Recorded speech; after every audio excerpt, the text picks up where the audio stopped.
Office of the Attorney General has praised the Community Court of Justice in ECOWAS not to issue any order directing Ghana to lift the suspension imposed on Chief Justice Gertrude Torkonuu. The regional court on Monday heard legal arguments from lawyers for the suspended Chief Justice and Deputy Attorney General Dr. Justice Sremsai, who represented Ghana. The suspended Chief Justice is asking the regional court to declare that her suspension violates human rights. She also wants the court to rule that the panel constituted to investigate allegations of misconduct was not constituted to guarantee its independence. Court documents cited by TV3 show an additional request that the court issues an order directed at the Republic of Ghana to lift her suspension and restore Chief Justice Gertrude Torkonuu to office, plus an award of $10 million as compensation for moral and reputational damages suffered as a result of her suspension. The country is opposed to this request. The court on Monday, July 14, heard legal arguments on whether interim orders should be issued. Lawyers for the Chief Justice want the court to halt ongoing proceedings by the investigative committee as an interim measure. They also say that the suspended Chief Justice Gertrude Torkonuu must be allowed to enjoy the entitlement of her office until the substantive case is determined. Deputy Attorney General Dr. Justice Sremsai, however, disagreed. He maintained that the suspension of the Chief Justice was carried out in accordance with the law and due process. He told the court that the request by the Chief Justice is not necessary and desirable in the interest of justice. The court has adjourned proceedings to deliver a ruling on the request for interim measures on a date yet to be determined. Let's try and get some better understanding of what this means. Joining us is private legal practitioner Martin Kweku. Mr. Kweku, good evening and thank you for your time. To start with, what is your understanding of what transpired today, considering the fact that the CJ has now kick-started her court case in the ECOWAS court? I didn't see this coming. You know, Chief Justice Torkonuu has taken all of us by surprise. I didn't see this coming. On the matter of the request for compensation, the 10 million, remember that that's a request. It's not as if the court is bound to grant all of it. And even before the court would grant it, the court would first have to make a determination that she has a case. So, and it's quite a tall order. There is no court case that is generally easy. Sometimes, look, you can see a case that it looks very easy, but you go and make one small slip and then the case is thrown out of the, court. So we'll take it one day at a time. And talking about taking it one day at a time, today we started hearing processes. The Attorney General, represented by the deputy, is asking the court not to give any specific ruling to bar or hold the President of Ghana from suspending or keeping the status quo as it is. How does that feed into what the Chief Justice is seeking? Today, the key thing the court is looking at is that, hey, this suspension, is it going to create so much harm, so much trouble, so much, damage to Chief Justice Torkonuu, such that rather it is safer, let's play it safe, by returning her to the office than to say she should stay out of the office and... Okay, so I mentioned two things specifically. One, that her plea to be allowed to be accompanied by at least one or two relations. I think that one, it's fair. It's fair that she is, because if the Article 146 intended that no other person should be allowed, they would have said so, you say. Okay. But once the Constitution doesn't say that no other person should be allowed in, the fact that they say secret doesn't mean that her relations cannot come. But the same Article 146 says that the person can get other experts to come. So if other experts can come in, the experts come in to help her case, right? That's formally. Yes. These other people who are going to accompany her also come in to help her. Emotional support. You see it. Sometimes we underestimate things like that, but ordinary court cases, some people go, their supporters are many. Whilst the person is in, yes, some enter and then there isn't enough space, so some even stand on the verandas, right? But this one, look at it, oh, she is at the peril of losing her job as a Chief Justice. Right. Not the emotional torture that does, it's beyond imagination. So as for allowing her husband and a daughter, or maybe just make it flexible, two close persons to her, I think it's... But is that a substantive issue she's looking for? Yes, she's raised it. You know, because a lot of it's mentally, it's a torture, to be honest. No, it's torturing. She's at the brink of losing that job. So sometimes if you have the husband sitting by her, it gives that emotional support. If the daughter is with her, it gives emotional support. Let's be humane. Ghana will be here, I mean, for a long time to come. It won't be long. There will be another person facing the same thing. And then, you see, just like, look, it wasn't long ago when Chachu went to this Supreme Court saying that submission of no case, the judge didn't give reasons, etc. Oh, he was thrown out. You said, oh, it's desirable. They should have given reasons, okay? But it wasn't done. The trial judge didn't. But he said nothing happened. You see, that case is in the 2003-2004 Supreme Court of Ghana law reports. We're in what? 2025. The same argument has come up. Now, Torkonuu is at the receiving end, saying that she has not been given the submission, the prima facie ruling. Torkonuu is saying that she's not been given the prima facie ruling. The same thing, just 20 years on. So let's learn. As for me, I've said it unequivocally that the substance, we are not going to, we've all read the leaked petitions. Those are very serious matters, very serious. So that one, it should go on. But things like give her a copy of the prima facie ruling, let her relation to, we are not saying a whole bunch of them, 10, 20, 30, no. Those are things that we should grant as a minimum. She even said her bags were searched and... Oh, that one for security reasons. Maybe if it's a male searching the bag, they should then let a female do. Because it's secret, I should think that they want to see maybe if is there a recording device. Exactly. So if it's a male, I'm just saying if. But as for the search, I think to ensure the constitutional sanctity that the proceedings should be secret, right? Maybe to make sure that people don't go in there with recording devices. Emmanuel, do you agree? Just to avoid the situation where somebody, but you know, even if somebody wants to record, even spectacles or even button, you can have your button on your shirt and it's a recording device. But that notwithstanding, searching is basic because if you don't search, good scanners, that's why they use the scanners, detectors. Yes. Okay.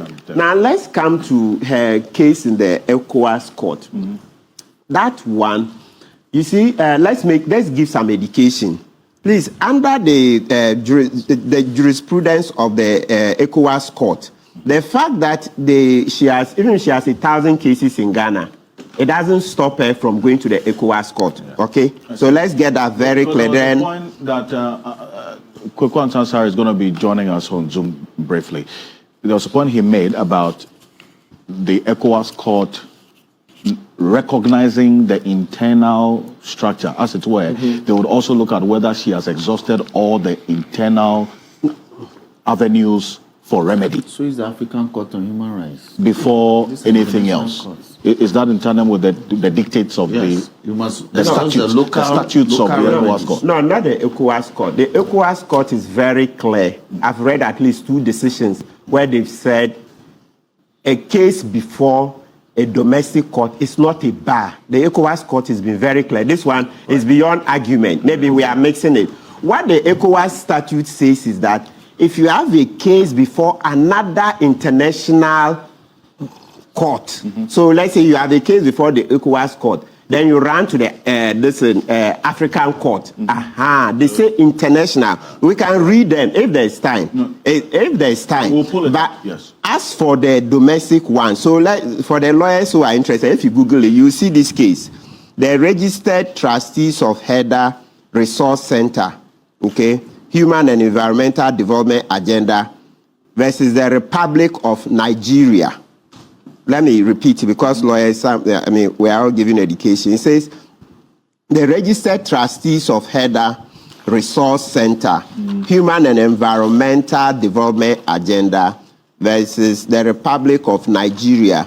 If you want, suit number ECWC/CCJ/APP/40/21.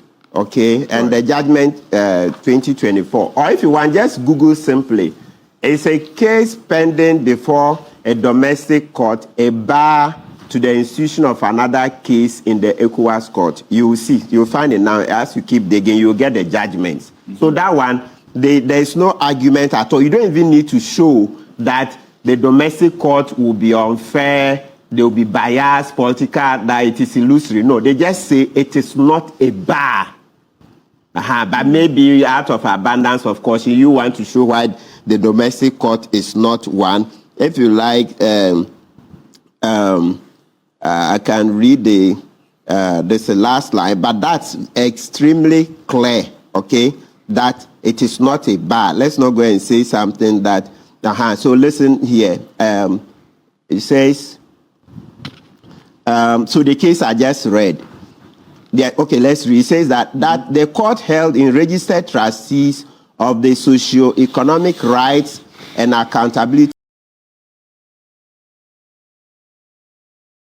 project set up versus the Federal Republic of Nigeria and one other. That's 2016 CCJ ELR at page 433. That where a case is lodged before the local judge under the domestic court system of a member state, there is no bar on the community court entertaining the same case. You are absolutely right. You know, you can look at that. Even the Annas case clearly tells that's consistent with what Mahamadu Bawumia read. Now, our quick search shows that what you're saying is correct. Yes. That no, the fact that a case is happening at the local level is generally not a bar to go into the ECOWAS Court of Justice. That is what our search, how you just put it. In fact, I encourage our listeners to also do so. You get it. Yes.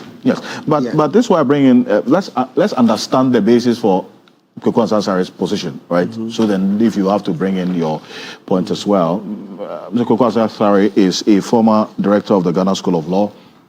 He's joining us on Zoom right now. But you've been listening. You hear Lawyer Martin Pebbles' position about the position that you held sometime last week when I spoke to you off record. You had indicated that the ECOWAS Court will take into consideration whether or not the applicant before them has exhausted all internal avenues of redress. Correct? Well, she exhausting internal remedies simply means ensuring that the proceedings have terminated to completion. They have, gone through every step. You see, she is preventing the steps from being implemented. So she hasn't exhausted. She cannot be said or cannot be argued that she has thereby exhausted, the internal remedies. No. So merely, inundating the court with, incessant applications is no meaningful reason to suggest that she has, exhausted the internal remedies. She has been filing application upon application, and if you look at the nature of the application that have so far being usually considered by the High Court and the Supreme Court, you see that they were wholly, factually, and legally unmeritorious. And if an application is without any merit, the obvious outcome is a dismissal. It will be refused. and they have been refused. And when she launched the first one, you recall that on one of your shows, I indicated that she can file millions of applications, but insofar as Article 146 is concerned, the provisions stand guard over any such application. So we may file repeated applications. They can only create ugly noises in the courtroom, but applications ultimately become a social nuisance. Legally, they are incompetent, and for a Chief Justice, bringing application upon application and being told to their face that the applications lack merit is not good for her own image. It is not good, for the general public. It is not good for Ghana as a nation that our Chief Justice will file an application that a committee, will assess, evaluate, and see. But then how do you see this case playing out from where you said? What outcome do you expect of this case, taking into consideration all you have just said at the ECOWAS court? One of those, cases, I think, that be a return match. They will ask her, they'll bounce her to come back to Ghana. I don't see how the ECOWAS court can change our rules of procedure. Our rules of procedure are, firmly embedded in the High Court rules with the support of, the Evidence Act of 1975 and RCD 323. They are there. It is the procedure for, Ghana. It is not the procedure for ECOWAS. It's for Ghana. And ECOWAS doesn't have, a West African sub-regional procedure that we are applying and violating. It is our own rules of procedure and evidence that we are applying. And therefore, taking the matter out of the purview of our court to the ECOWAS court is not going to achieve the desired, purpose. I think it will be defeated. And at the end of the day,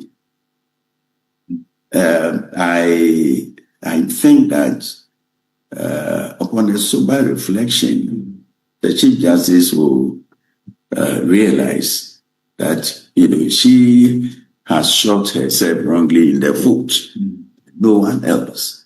She's making her bed and she's lying in it. And it saddens and pains me that, she's adding more insult to injury. I've said elsewhere that. Right. And that point that you made, and that's where Mr. Kwaku are bringing. So, people, that's some detail to the position that he took, that ECOWAS court cannot necessarily change the rules of engagement, essentially, if you look at it. But then again, he still holds the view that there are a number of applications regarding this matter. And you see the Deputy Attorney General reference it as well, that some of the issues he's seeking as reliefs in this application are also being tried already here. Yes. So why not wait for the outcome before going? Yes, so as we said, the ECOWAS court is saying they can also look at it. And don't forget that, you see, in law, as we, in human nature, we are different. Some people are conservatives, others are liberal, some are in between, etc. We should bring the psychologists. I keep saying that that's one area we don't pay attention to. Sometimes we just see human beings and we think everybody is good or everybody is bad. No, but there are differences. So in the same way, in law, there are various philosophies. So you hear the textualist approach, the purposive approach to interpreting statutes, constitutions, etc. Right? Yeah, so to that extent, a case that you may see as bad here, it's possible in the other forum, they may see it as good. You say, so I don't want to say anything about the substance of her case. No, as I've said, she's struggling already, right? I mean, the torture, okay? The torture is a lot. And you see that's how come I've repeated here several times that if I had my way, I would have seen if we could have mediators come in and see how she can be allowed to exit with a resignation. Because now you see where we've been taken to ECOWAS court. So those things have been published with the ECOWAS court. Who knows, from ECOWAS court, maybe she'll go to the African court. We don't know where else. So by the time we are done, all of us would have been fully dragged in. So sometimes, I mean, if you give the person an exit, for me, what is clear is that once it's an exit to go, fine. Okay. But not an exit that come back, no. Right. No, that one I'm very, very clear that no. These are very serious matters. Either we go into the details and get merits, or she should be given an opportunity to leave, but not the one that come back and occupy the position without us going into the case. As for that one, if she wants to come back into office, then let's go into the case. Okay. Okay, because those are very serious matters. We can't sweep those under the carpet. Otherwise, our democracy will not grow. So that let's be very clear. Indeed. So let's see how we can do, because now it's becoming just one too many. Today we are in this court. The next day we are in another court, and the publications, it's dragging us. It's dragging us. I don't think that it helps us. Yes, somebody say, well, maybe it's generally a taboo conversation. Perhaps if we don't get a political settlement to it, and she continues, by the time we are done, okay, we will now in future discuss these matters without feeling squeamish about them, right? They will no longer be taboos. They will no longer be a Pandora's box. Okay, that's also another thing. But if we can resolve this quickly, that will be better so that we get closure. Thank you very much. Let me, you see, this CJ matter, I think my brothers have spoken. But let me bring this perspective.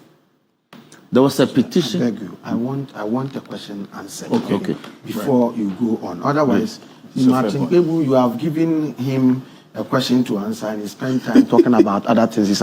You were asking whether the CJ had said that by her suspension, she had been virtually sacked. Effectively sacked. Okay. And then I was thinking you wanted Martin to speak to it, whether that is true or not. That is very important. Whether she can remain as the Chief Justice to oversee her own, trial. But that's what he has said. He said that she's not coming back. He said that in the last part of the conversation. Unless she wins the case. No, she can't come back. Can she be the Chief Justice? Because you said that by her suspension. He answered that in a form. So don't worry, let's repeat to be clearer. What I'm saying is that if we can get a settlement that she should resign, exit, go. Okay. Yes, I'm in support of that so that we can reduce the litigation because it's embarrassing us, right? But if she's not willing to take a resignation, it wants to be led back to act, to continue as Chief Justice. No, that one is not possible. Thank you. It's not possible.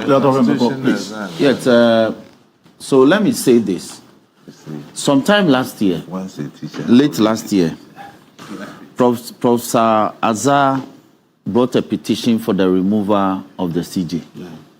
That petition was acted upon and determined. What did the president do? The president made the prima facie determination. President Akufo Addo made the prima facie determination on the petition, and on the 6th day of January this year, not last year,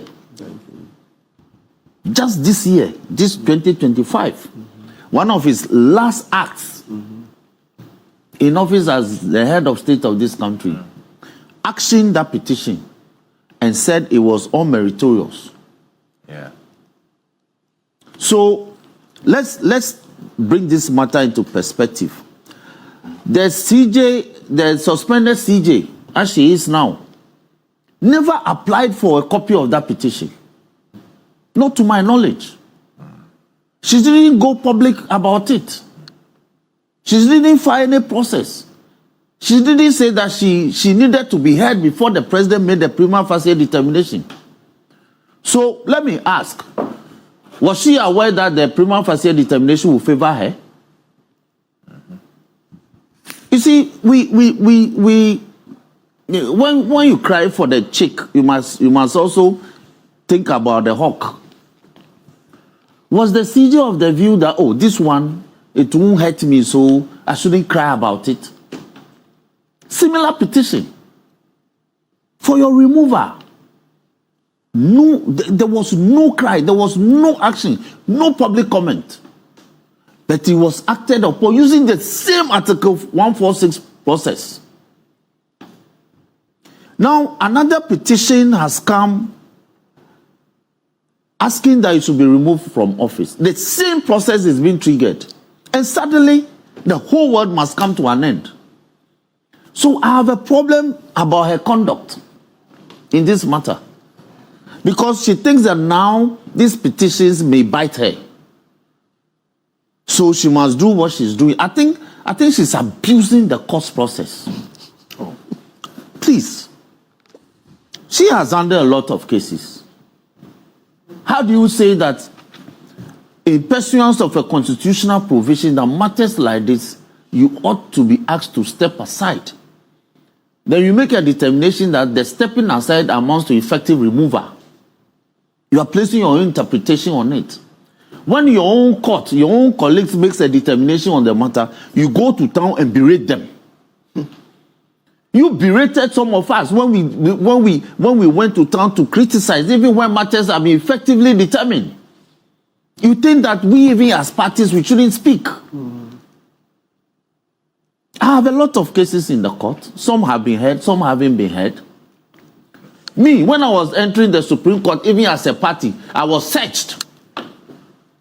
Is the CJ saying that when parties were entering the Supreme Court, we are not searched by policemen? I have been searched by a policewoman before, entering the Supreme Court as a party. Touch your groin. You understand? So she's become very petty about some of these matters. No, the Constitution says the matter must be heard in camera. Show me in the Constitution where divorce cases must be heard in camera. Not in the Constitution. But the Matrimonial Causes Act says, Parliament says, when you bring a case to court, if it's about divorce, we should go inside to the judge's chamber. Not everybody should hear it.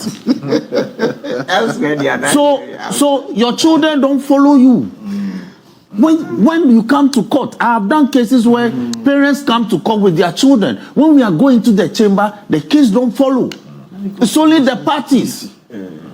So where it's about, when the law prescribes how a thing should be done, Boyfio versus NTAC, it's only that procedure that must be followed. Some of this can be negotiated without loud talk.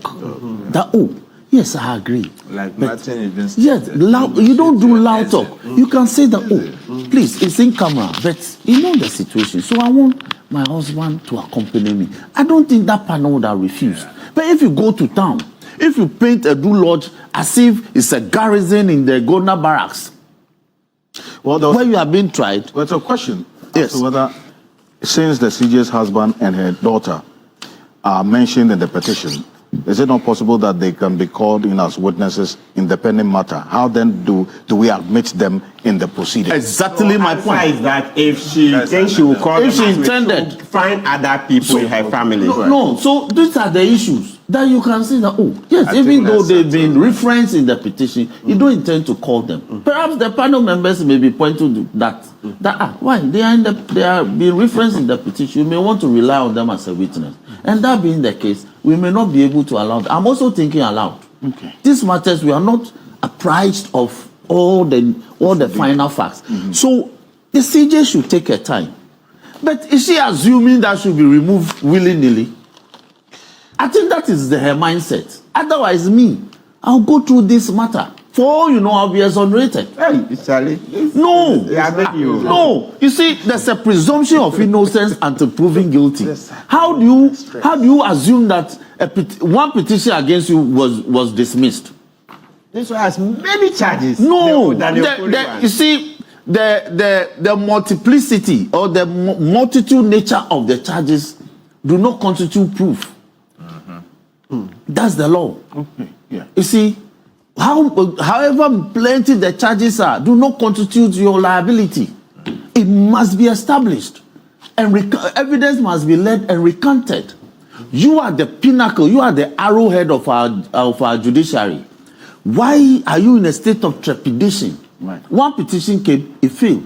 These ones, you must be able to have a brave face and deal with the issues. Okay. If I were her. But this pension of running to the media, using different lawyers and filing all sorts of process, you are in the High Court, you are in the Supreme Court. I'm sure even if the rules permitted, she would have gone to the Court of Appeal. Now you are in before ECOWAS Court. Okay. No, she's doing what we call forum shopping. Senior, let's be. Okay, Look, she's doing forum shopping. Let's not kick her. She's already She down. taught us law. When you go to court, she will put you right. She taught us law. We don't need to kick her more. At the bar, she's doing forum shopping. Nelson Robson, And I think she should stop it. And let's go through this matter. Now, she may not be guilty after all. Okay. She's painting herself that she's guilty before charged. Right. Chief Justice Mata, I know you've been trying to speak to me. Quick one. That is the issues about the judiciary. It's not only about law. Yeah. It is first political science before you talk about law. Yeah. Okay. And so I can see that oftentimes we tend to allow the lawyers to have their bite enough. Oh no, not at all. That was not meant to. It was but let me. Well, so we move on. Let me just say that in Ghana, as we have it today, there are only a few people who are bold enough to offer counsel. Yes. And such few people would usually stay away from you if you exhibit a certain persona that makes you look impervious to advice. It appears that, look, our fine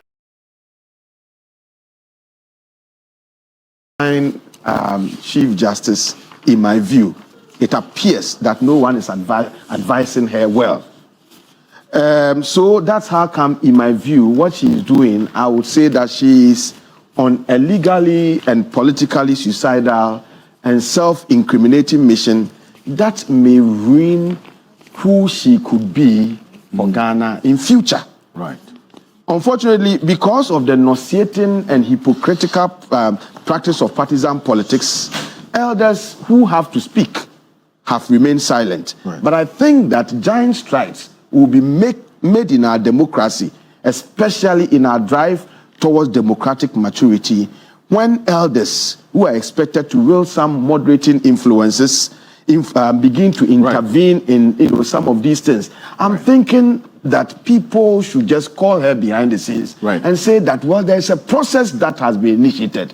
Just allow the processes to go on, mount your defense and all that. At the end of the day, if you are exonerated, so be it. Okay. If you are guilty, so be it. But to allow her to be going from one place to the other and other, in my view, if the elders do not speak, we may also be embarrassing ourselves. She's gone to ECOWAS. So what impression is she creating, for Ghana and our judicial independence and our democracy out there? So I expect people like, we have the Ato Forson and all that. Let her be called and be spoken to. We are not saying that she should not go through the process. She should be made to mount a defense, but in a very calm manner, so that at the end of the day, would all have the processes being respected. I think that should be the way to go. So elders, once upon a time, Reverend Professor Mati was calling on you. We are calling on you.